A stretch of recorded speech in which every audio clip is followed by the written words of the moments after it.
A homeowner couple in Australia can have $1,102,500 in assets on top of the house they live in and still get paid the age pension. Not a full pension, but a real fortnightly payment, plus the concession card that comes with it.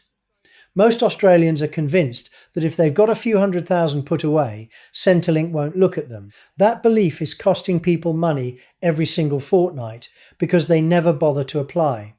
So let's go through the actual numbers and let's find out how much you are really allowed to have. Before we start, hit subscribe and tell me in the comments which state you are watching from. It helps me know what to cover next. First, why almost everybody gets this wrong. There are two separate tests standing between you and the age pension, an assets test and an income test. Centrelink runs both, works out what you'd receive under each one, and pays you whichever result is lower. That's the part people miss. You don't pass one and get through. You have to clear both, and the harsher of the two is the one that sets your payment. But here's the thing, the actual limits on both tests are far, far higher than the numbers most people carry around in their heads. Start with the assets test, because that's the one that scares people off. There are two numbers that matter, and confusing them is the single most common mistake in this whole area. The first is the full pension threshold. Stay under it and you get the maximum rate.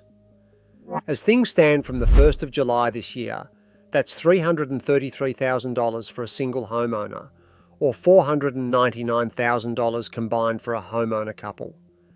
If you're under that, you're on the full rate. The second number is the one nobody talks about, and it's where the real money is hiding, the cut-off. This is the point where your payment finally reaches zero. For a single homeowner, that cut-off is $733,500. For a homeowner couple, it's $1,102,500 combined. Anywhere between the full pension threshold and that cut-off, you don't get nothing. You get a part pension. And a part pension is not a token gesture. It comes with the pensioner concession card, which on its own is worth real money every year, on medicines, council rates, energy bills, car registration and public transport. For someone receiving only a small fortnightly payment, that card is often worth more annually than the payment itself. Now, the single biggest factor in all of this, and it's the one that makes those numbers possible, your family home does not count. It is exempt from the assets test entirely, not partially and not up to some cap. The home you live in is simply not assessed. Picture a couple living in a house worth $1.5 million, with another million in super and savings on top. On paper, that household is worth $2.5 million. Under the assets test, only the million counts, and they're still under the cut-off, so they still receive a part pension and still hold the concession card. That sounds wrong to most people when they first hear it, which is exactly why so many of them never apply. If you don't own your home, the limits are higher again, which surprises people who assume renters get a worse deal here. The full pension threshold for a single non-homeowner is $600,000, and for a non-homeowner couple, it's $766,000 combined. The cut-offs run to $1,500,000 for a single non-homeowner and $1,369,500 for a couple. The logic is straightforward because you don't have a house sitting outside the test, so you're allowed to hold more before it bites. So what happens in between? This is where the taper comes in, and it's worth understanding because it tells you how much you actually lose per dollar. Once your assets pass the full pension threshold, your payment reduces by $3 a fortnight for every $1,000 you hold above that line. That's it. Not a cliff, a slope. So a single homeowner sitting $50,000 over the threshold loses $150 a fortnight, not the whole pension. Someone $100,000 over loses $300 a fortnight. Work that through, and you can see why the cutoff lands so far out. It takes a very long slope at $3 per thousand before a full pension grinds all the way down to zero. Now the second gate, the income test, because clearing the assets test alone isn't enough. For a full pension, a single person can have income up to $226 a fortnight, and a couple $396 a fortnight combined. Above that, your pension reduces by 50 cents for every dollar. The cutoff, where the payment disappears, is around $2,700 a fortnight for a single person, and around $4,128 combined for a couple. The single figure is being confirmed at just over $2,700 from the 20th of September, and since these numbers are indexed, that's one to check against Services Australia rather than take from a video. And if you're still doing some paid work, the work bonus matters here enormously. The first $300 a fortnight of employment income isn't counted under the income test at all. Better still, if you don't use it, it banks, building up to a maximum of $11,800, with new pensioners starting with a $4,000 credit already sitting there. So someone who hasn't worked in months could take on casual work well above $300 a fortnight and have that bank absorb it before the income test touches their pension. There's one more mechanism you need to know about, because it's the reason your income test result may be worse than your actual bank statement suggests: deeming. Centrelink doesn't look at what your savings genuinely earned. It assumes a rate of return and counts that assumed figure as income, no matter what your accounts actually paid you. Currently, that's 1.25% on financial assets up to $66,800 for a single person, or $110,600 for a couple combined, and 3.25% on anything above those thresholds. So a term deposit paying you almost nothing can still be generating assessed income on your Centrelink record. That's not a mistake, it's how the system is designed, and it's why some people are assessed as having income they never received. It's also worth knowing what actually counts as an asset, because people routinely overestimate their own position and rule themselves out on the strength of a guess. Your super counts once you're over age pension age. Bank accounts, term deposits, shares and managed funds count. Investment properties count. Cars, caravans and boats count. Household contents count, but at what they'd realistically sell for second hand, not what you paid or what they'd cost to replace. That last point matters more than it sounds. Plenty of people mentally value their furniture and belongings at tens of thousands of dollars when the honest second-hand figure is a few thousand. Overstating that on a form pushes you up the taper and reduces your payment for no reason at all. Now, at exactly this point in the conversation, almost everybody has the same thought. If the limit is the problem, why not just give some of it to the kids and drop under the line? It's the obvious move, and it's the one that quietly destroys people's entitlements, so let's deal with it properly.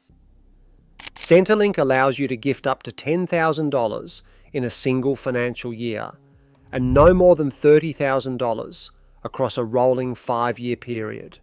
Those two limits apply separately. You have to satisfy both. And importantly, a couple shares one set of limits between them rather than getting one each. Stay inside those numbers and the money genuinely leaves your assessment.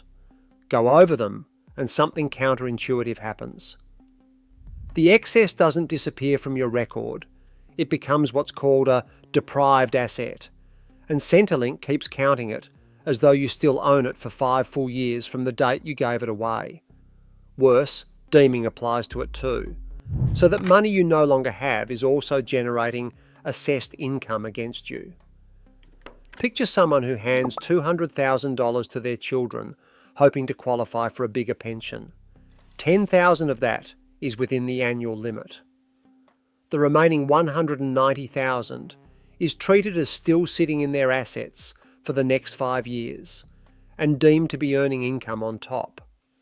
They've given away the money and kept the assessment, the worst of both outcomes, and it can't be undone. It's also worth knowing that a gift means anything transferred without getting fair market value back. It isn't only cash.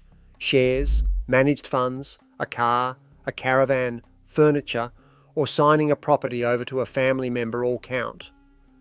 Selling your home to a child for well under market value is a gift for the difference, whatever the contract says.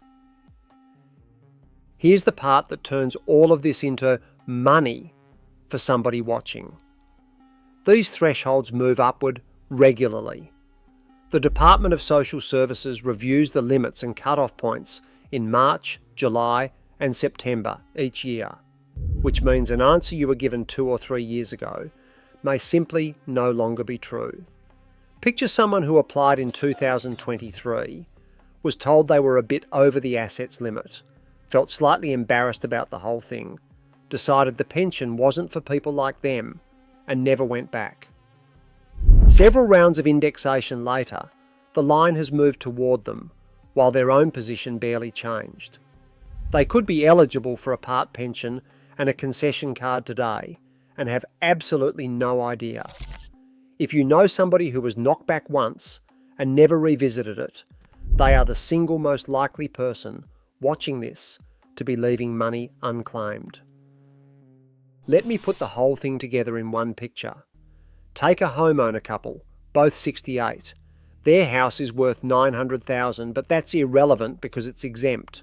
They have $600,000 in super between them, $40,000 in the bank, a car worth $20,000, and household contents they'd honestly sell for $5,000.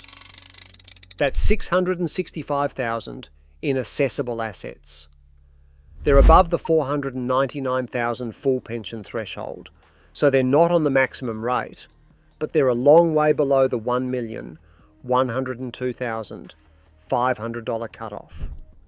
They're roughly $166,000 over the lower line, which at $3 per thousand reduces their payment by about $498 a fortnight from the couple's maximum. They still receive a meaningful fortnightly payment, and they still get the concession card. If they'd assumed $600,000 in super disqualified them and never applied, they'd have thrown all of that away. So here's what to actually do. Add up your genuine assessable assets, everything except the home you live in, and value your household contents at realistic second-hand prices rather than replacement cost. Compare that against the cutoff for your situation. 733,500 single homeowner, 1,102,500 couple homeowner, and higher again if you don't own. If you're under the cutoff, you have a claim worth making, even if it's only a part pension, because the card alone justifies the paperwork. And if you were rejected in a previous year, treat that answer as expired rather than final, and check it again. 2 honest notes before you go. First, every figure here is current as published, and these thresholds are reviewed and indexed multiple times a year, so confirm the exact current numbers with Services Australia or through your MyGov account before making any decisions. Second, this is general information, not personal advice. How the tests apply to you depends on your own assets, income, relationship status, and living situation. So this is exactly the kind of thing to confirm directly with Services Australia or a licensed financial advisor with your real numbers in front of them. So tell me in the comments, did you think the limit was far lower than it actually is? And if you were knocked back once and never checked again, that's the comment I most want to read. Take care, and I'll see you in the next one.